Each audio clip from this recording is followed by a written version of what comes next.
Imaginem um cenário. Um cliente cancela um serviço e exige o dinheiro de volta, depois de já termos bloqueado a data na agenda. É, sem dúvida, uma das coisas mais frustrantes que pode acontecer a um fotógrafo, não é? Pois bem, hoje vamos ver como um erro de comunicação muito comum pode custar, literalmente, milhares de euros. E como uma única frase, é a solução para tudo isto. Esta mensagem é o pesadelo de qualquer profissional. É aquela notificação que ninguém quer receber. É o momento exato em que a confiança desaparece e o risco de perder dinheiro se torna bem real. Vamos lá então desconstruir o que está por trás disto. Antes de continuarmos, uma nota importante. Os materiais para esta análise foram preparados pelo Mário Pereira. Ok, vamos então a isto. Quero que conheçam a história do Luís. O Luís é um fotógrafo de casamento, já com experiência, que em março achava que tinha um trabalho garantido. O caso dele é o exemplo perfeito de como um procedimento que parece super normal pode, na verdade, estar completamente errado. Esta sequência de acontecimentos soa familiar, não é verdade? Envia-se a proposta, recebe-se um pagamento para garantir a data e pronto, a data fica bloqueada. O Luís recebeu os 800 euros e, claro, fez o que qualquer um de nós faria, recusou outros trabalhos para aquele dia.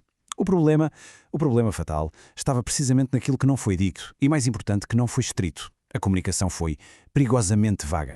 E aqui é que a coisa dói. Vejam bem o custo real deste erro. Não estamos a falar só dos 800 euros. Depois de uma negociação muito desgastante, o Luís até acabou por devolver só 600. Mas o pior é que ele perdeu outro casamento para aquela data, um trabalho de 2.800 euros. Fazendo as contas, o prejuízo total foi de 3.600 euros. Tudo isto por causa de um mal-entendido que, como vamos ver, era perfeitamente evitável. Então, onde é que tudo falhou? É simples. Identificamos 3 erros críticos. Primeiro, as palavras que foram usadas, reservar a data. Isto, legalmente, não quer dizer quase nada. Segundo, a falta de condições claras. Em momento algum foi dito ao cliente que aquele valor não seria devolvido. E terceiro, e talvez o mais óbvio, a falta de um contrato a formalizar tudo. Estes 3 erros, juntos, deixaram o Luís completamente a descoberto. E pronto, isto leva-nos direitinhos ao coração do problema jurídico. É que muitos de nós usamos as palavras depósito, adiantamento ou sinal quase como se fossem a mesma coisa. Mas a verdade é que para a lei as implicações são, radicalmente diferentes. E perceber esta diferença é a chave para proteger o nosso negócio. Ora bem, esta tabela arruma as ideias de uma forma muito clara. Pensem nisto. Um adiantamento, para a lei, é só isso mesmo. Um adiantamento. Se o serviço não acontecer, o dinheiro tem de ser devolvido. Um depósito é uma palavra meio vaga, sem regras claras, e na dúvida a lei assume que também é para devolver. Agora, o sinal. O sinal é outra história. É o único que tem um regime legal específico que nos protege. Permite reter o valor se o cliente desistir. O que aconteceu ao Luís foi que a sua linguagem informal foi interpretada da pior maneira possível para ele. Sinal não é só uma palavra, é uma ferramenta jurídica poderosa. O nosso Código Civil diz que o sinal é a prova de que o contrato foi feito. Cria uma obrigação para ambas as partes. Se o cliente falhar, perde o sinal. Mas atenção, a lei é justa. Se formos nós, os fotógrafos, a falhar, temos de devolver o dobro do valor ao cliente. É um compromisso sério dos dois lados. Mas para que um pagamento seja mesmo considerado um sinal aos olhos da lei, não basta querermos que seja.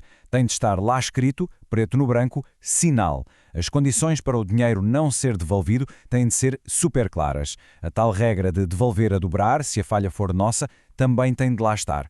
E o mais importante de tudo, tem de haver prova escrita. O Luís não cumpriu rigorosamente nada disto. Ok, já percebemos bem o problema, certo? Então vamos agora à solução. E a melhor parte é que a solução é surpreendentemente simples. Resume-se a uma frase bem pensada que funciona como um verdadeiro escudo legal para o nosso trabalho. E aqui está ela. Esta é a frase. Pensem nela como uma armadura. Porquê? Porque primeiro, usa a palavra certa, sinal. Segundo, baseia-se na lei, menciona mesmo os artigos do Código Civil. E terceiro, diz o que acontece em caso de cancelamento, sem deixar margem para dúvidas. São umas meras 31 palavras que transformam uma conversa vaga num compromisso legalmente forte.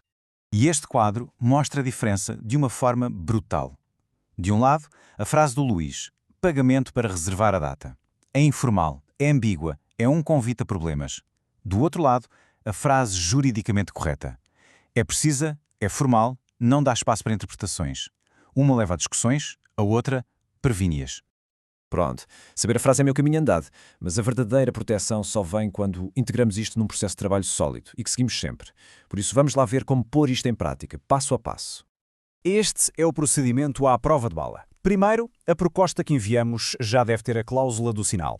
Depois, o cliente tem de aceitar por escrito. Recebemos o pagamento e, logo a seguir, passo essencial, enviamos um e-mail a confirmar a recepção do sinal e o bloqueio da data. E, finalmente, enviamos o contrato formal para ser assinado.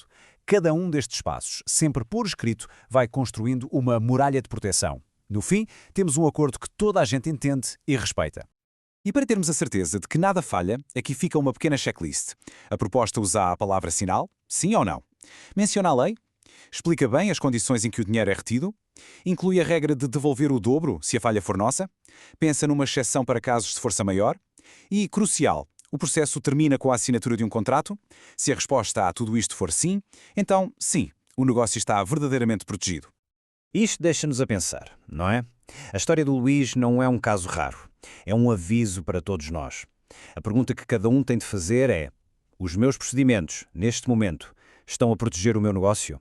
Ou estão a um e-mail de distância de ser o próximo Luís? Como vimos, a diferença pode estar, literalmente, em 31 palavras. Espero que esta análise tenha sido útil. Se ficaram com dúvidas, deixem as perguntas nos comentários. E, claro, sugiram novos temas que gostariam de ver aqui abordados.